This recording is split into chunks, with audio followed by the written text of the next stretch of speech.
Hi! Hello! It's day one of COP! Yay! Okay. Running out so few hours of sleep. Yay! So we are dressed our best today. We saw a very long queue on the way in, so that's not great. But We'll make it like we did yesterday. yeah, we'll survive. Hi! So we are finally in the blue zone. We are actually in luck for today because there was a really long queue outside. But the organizers basically came to roughly where we were in the queue and said, from this point onwards, you'll come with us. So we went over to another queue, which we later found out was the VIP queue, like it's for ministers and stuff. And we basically, because like the staff directed us there, we got to go in much more easily. While we were checking in with our passes, a couple of the other people in the other line were looking at us like, who are these people and why are they cutting the queue? Right? They were trying to look at our passes and I felt a bit bad. But then you know what, the organizers pushed us there. So anyway, we were lucky because we managed to get the passes yesterday before the opening ceremony. We basically got to take a shortcut. Some of the given delegates have only gotten their passes today. Gretel's one of them because she just arrived this morning off of her flight. So we're currently waiting for Gretel before we move into like the more specific areas for the negotiations. They're not due to start anytime soon, I think. We are going to take the time to really just explore the general blue zone area so that when it's time for us later in the afternoon to run from side event to side event, we have an easier time. Let's show you guys around. So there's a lot of photos that are just around. This one's focused on the Sustainable Development Goals or the SDGs. Those of you familiar with any sustainability issues, you should recognize these SDGs. And it's right next to the entry point. We've got the information desk, very helpful right at the gate. I think we might be able to get a goodie bag. Hello! Good, yeah. Okay. Yes. Welcome. Thank you. Enjoy. Have a good day. Thank you. Alright, so we've got a goodie bag. The COP16 goodie bag. It should be a water bottle that's inside, I think. Okay, let's see the water bottle. There we go. So the COP16 logo, Colombia. So the slogan, it's the theme for this year's COP. It's peace with nature. A lot of the discussions for the side events have been surrounding themes of conflict. This flower that you see here is one of the native flowers of Colombia. It's called the Inerida, one of the symbols of COP. So if you look at I have a badge here, and you'll really see it all around. It's the icon of the COP. That's what the like just from there.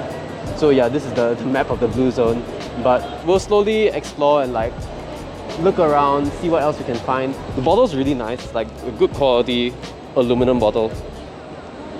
So yeah, there are these like rooms. And let's see if we can take a look inside.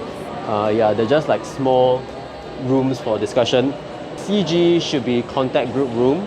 So it's more for mediating smaller group discussions, more between like individual parties who have differing opinions on specific issues. So yeah, there's also a money changer here, which is very convenient, very handy. And yeah, an ATM. As you can see, it's relatively empty. Most of the people I think are still stuck outside or they've already gone into the negotiation room. There's the WG2. WG is a working group. So it's a more targeted, focused group on certain themes or issues. We also have the press conference room here. So as you can imagine, that's where the COP16 press conferences happen. And another photo op. And over on this side, we have a bunch of different stations by different groups. These ones seem to be more focused on the UN, but there are also other NGOs that are represented here. This one is from the WCS, Wildlife Conservation Society. There are a couple of cafes that are around, so I think they are normally set up here, but they just been integrated into the session itself. Oh yeah, so there are these very useful screens all around the area, which have the COP schedules and like, you know, basically everything that you need to know. This information is also readily available on the COP website, but you know, it's good to have it right at a glance over here. most of us do plan our schedules like before we come. And over here we have the canteen, or I guess it's a food court. Not open yet, but we might come back during lunch later. The food here actually looks not bad. Excited to try it out. What do you have? I have rice bowl. This one for me, this one is rattles. Okay. Why do you look so sad about your... Because I haven't eaten. I want to eat. Where's rattle? Food tour. What's that? She just explained. Falafel, right? Falafel, chickpeas, corn. I don't know what that is. Pisang. Oh, it's pisang. Yeah. And some roti. Hi. Yeah, it's a very hot day, so I picked the wrong day to wear my blazer. But yes, it's been a very chaotic day. I run from one side event to our opening of the youth pavilion, and now we're going over to the press conference room where Gibbon will have its press conference. And after that, it's off to a working group meeting. And then after that, there's another side event. So really fully packed first day agenda. Look forward to learning more. Side events are, as the name sort of implies, events that happen alongside the COP, primarily in the Blue Zone. They can be organised by any of the accredited stakeholder organisations under the convention and are usually for the purpose of information sharing and capacity building, as a platform for the exchange of ideas, and sometimes even as a means to lobby the COP negotiators. Many of these side events are actually used as advertising for the launch of toolkits or to announce partnerships with other stakeholder groups. These side events generally tend to follow a set agenda. The opening speaker delivers a preamble introduction, and then a panel of experts and representatives from both public and private sector will come after that.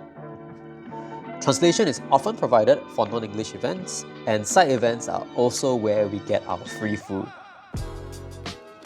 The side events at COP cover just about every topic under the sun, from conservation finance to the built environment to policy clashes between climate and biodiversity. This particular side event was so full there were people on the floor. Pretty chaotic for a first day, but a productive one nonetheless.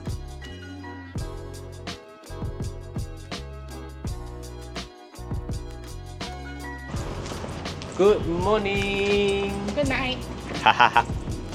Greta, how are you feeling? Jet lag. I realize what jet lag is now. Woke Yeah. up at 4 a.m. So we've consistently been waking up at 4 a.m, 5 a.m every morning, which is actually not that bad. I think Sunrise was here very early. by 6 it's like I think I shot a video yesterday, like it was fully bright. Like it's our equivalent of 8 o'clock at 6 a.m.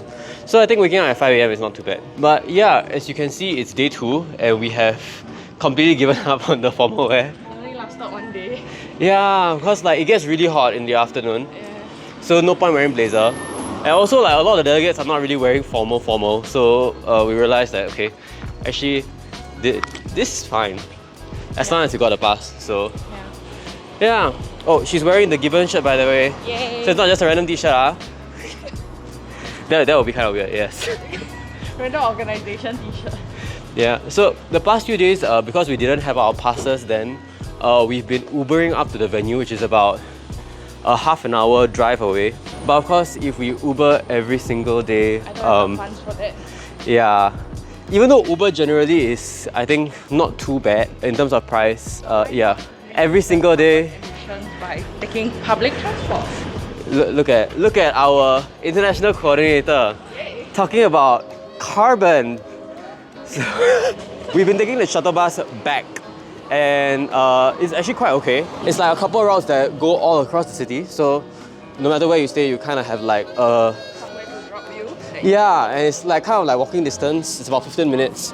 So we are going to go find it during the day and try and make our way over there. It might be a bit more difficult because now it's peak hour. Yeah, jam. And also like a lot of people are trying to get into the COP venue. So leaving is always easier than getting there. Let's hope there's not much of a queue. It's only about 7:30. Yeah, it's about 7:30 now. So yeah, it shouldn't be too bad. Most of the crowd should be coming in only a bit later at 8. But you know, hopefully no one else has the same idea as us to come a bit earlier to beat the crowd. And then, you know, magically there's going to be a crowd that appears. See ya later.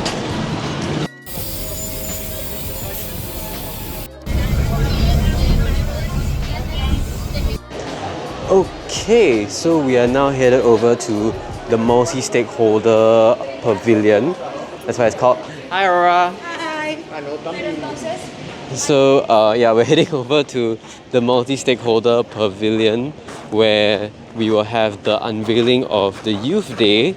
So every single day at COP, I think it's every day, there will be thematic days.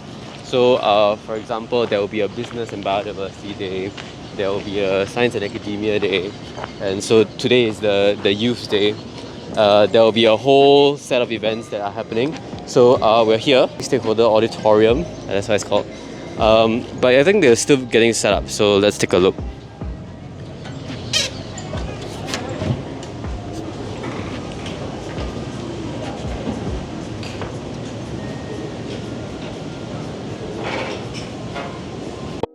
So actually it seems like we managed to get here reasonably early. Greta is off changing money. But yeah, we are here at the Youth Pavilion. And the Youth Pavilion is back. So this is sponsored by, I think, the Canadian government. It's a general event space where, you know, people can just hang out, chill, do work. And all of the different constituencies convention, along with some of the other recognized organizations, they have their own dedicated spaces or their own pavilions where they can, you know, host events and do stuff. So let me show you guys more of the Youth Pavilion. It's honestly not much of a pavilion, but you know, we have made it home. We've got decorations. They are collected from youth and children who created these artworks from around Mexico. And these were compiled by one of the given members. Her name is Aurora. Yeah, the youth. So yeah, it's a nice homey space, and you know, we do have a couple of side events that are happening here soon, I guess. But the rest of the COP venue looks like there is a cafeteria over there, and this is the courtyard area. It looks pretty nice actually. Like, it's nice and it's peaceful now. The weather is not too bad, but later when there's more people and it gets hotter, it's a bit more rowdy, a bit more chaotic. So yeah, there's also all of these event spaces on the side. And okay, I'm so grateful for these. These are water dispensers.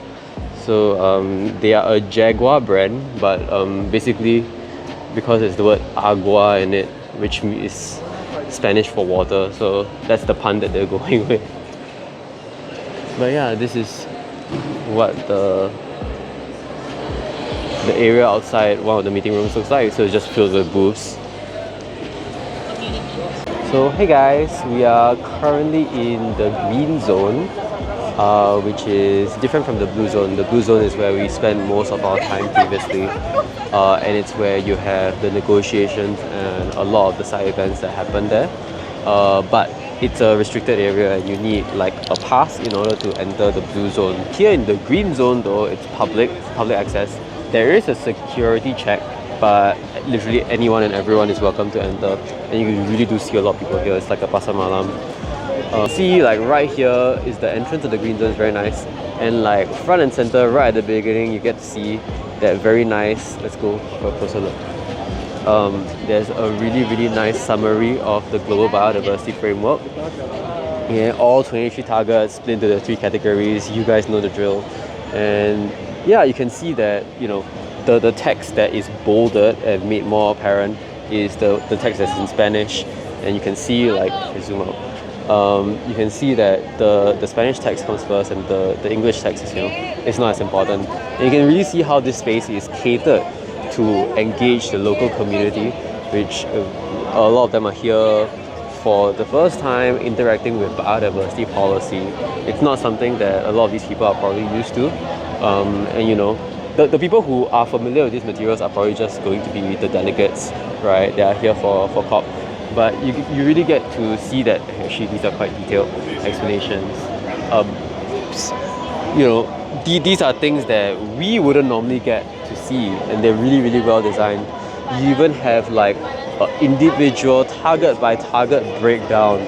Like, that is incredible, right? Like, you get to really learn about the targets in this really interactive way, and it's tailored to the local context. And that really emphasizes the the role that locals can play in the implementation of the global biodiversity framework. So you've got like interactive art displays like this. You've got booths. I'm pretty sure some of them are like stores, but a lot of them are not open now. They are probably open like during the day, or you know, they might be open on the weekend. I will be coming back. Okay, I will be coming back on the weekend, like during the day, just to sort of see, like, you know, appreciate the chaos in its entirety. But yeah, it's a very nice place. It's very lively. I'm just really glad to see this many people interacting with nature. In Singapore, we have something similar like the Festival of Biodiversity, but you know, it's nowhere on this scale. This is really like a random road, not a random road, it's like a boulevard that they've closed and really opened like a whole like long stretch for people to interact with biodiversity policy. Of course, like there's a lot of other there's a lot of other festivities around, so they're not just interacting with biodiversity policy, but you know, they get to interact with some of the material, and I guess it really makes sense. COP is a huge event. You've got tens of thousands of delegates flying into the country specifically for these 2 weeks. Your hotels are fully booked out, your restaurants are full. Like, you know, it's probably great for business. And I was talking to some of the local delegates and like, you know, just people you meet on the street. And yeah, apparently like, you know, they've been talking about COP16 for a while.